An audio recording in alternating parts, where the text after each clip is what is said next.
দীর্ঘ 17 বছর পর দেশে ফেরত এসেছেন এবং জাতিকে নেতৃত্ব দিয়ে যাচ্ছেন।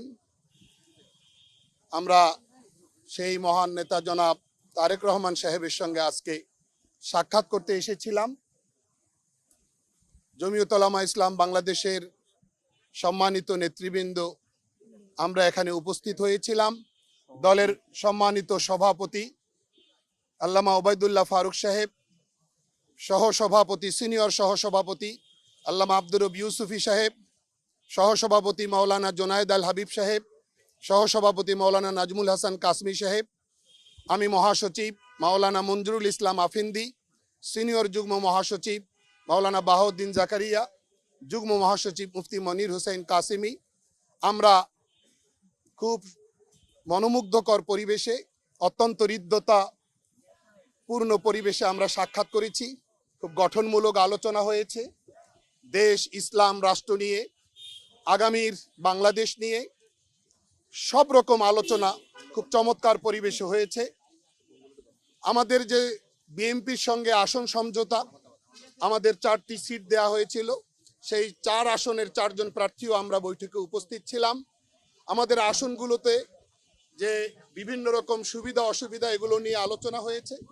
তিনি আশ্বস্ত করেছেন ইনশাআল্লাহ অচিরেই তিনি এগুলো সলভ করবেন এবং যেরকম পদক্ষেপ নিলে আমাদের কাজ করতে সুবিধা হয় ঠিক সেরকম পদক্ষেপ নেবেন বলে তিনি আমাদেরকে আশ্বস্ত করেছেন। একই সাথে আমরাও সারা বাংলাদেশে বাংলাদেশ জাতীয়তাবাদী দল বিএনপির যে সকল প্রার্থী লড়ছেন, নির্বাচনের মাঠে প্রতিদ্বন্দ্বিতা করছেন, তাদের বিজয় নিশ্চিত করবার জন্য আমরা আমাদের দলীয় পেজ থেকে, দলের পক্ষ থেকে আমরা নির্দেশনা সার্কুলার দিয়েছি।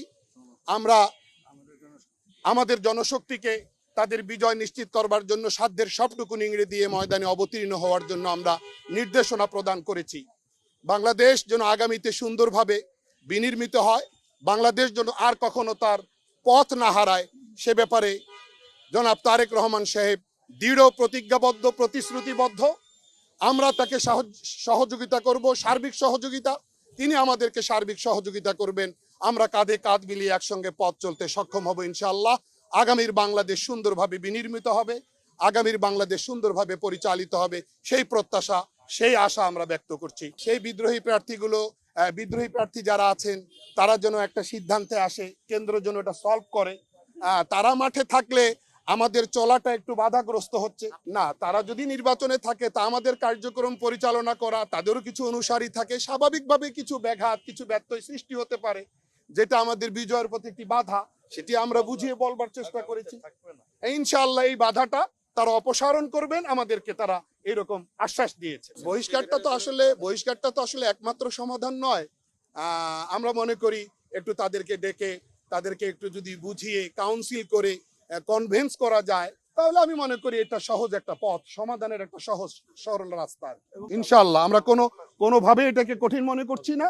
আমরা ইনশাআল্লাহ আশা করছি, আমরা বিজয়ের ব্যাপারে শতভাগ আশাবাদী।